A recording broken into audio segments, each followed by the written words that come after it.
Hello friends, இன்றைக்கி நம்ம பார்க்க போகிற வீடியோ என்னென்னா, இந்த குபேர பூஜைக்கு யூஸ் பண்ணுறோம் இல்லைங்களா, அந்த 5 ரூபாய் காயின் அதை வந்து எப்படி பிளாக்காக இருக்குது பாருங்கள். 1 மந்த் ஆகுது நான் கழுவி.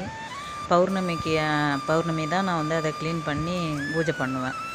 அப்போ வந்து எனக்கு ஒரு வித்தியாசம் தெரியணும். நிறைய பேர் சொல்கிறாங்க, கடையில் விற்கிற லெமன் சால்ட்டு போட்டு ஊற வச்சு க்ளீன் பண்ணால் நல்லா இருக்குன்னு சொல்கிறாங்க. அப்புறம் வந்து லெமனும் உப்பு சால்ட்டும் போட்டு ஊற வச்சு விளக்குனா நல்லாயிருக்கும் அப்படின்னு ரெண்டுமே வந்து க்ளீன் பண்ணி பார்க்கலாம், எது நல்லா இருக்குன்னு இப்போ பார்த்துக்கலாம். ஃபஸ்ட்டு வந்து கடையில் விற்கிற லெமன் சால்ட் இருக்குது இல்லைங்களா, அதை ஊற வச்சதை பவுலில் இருந்து காயின் எடுத்து கழுவி பார்க்கலாம். கழுவுனா அது கொஞ்சம் பளிச்சுன்னு தான் இருந்துச்சு. கழுவி பார்க்கும்போது அது நல்லாவே இருந்தது. இப்போ இந்த 2வது ஊற வச்சோம் பார்த்திங்களா, அதுவும் உப்பு வச்சு லெமனும் உப்பு வச்சு விளக்கணும் பார்த்திங்களா, அது ரெட்டிஷாக மாறிடுச்சு. கடையில்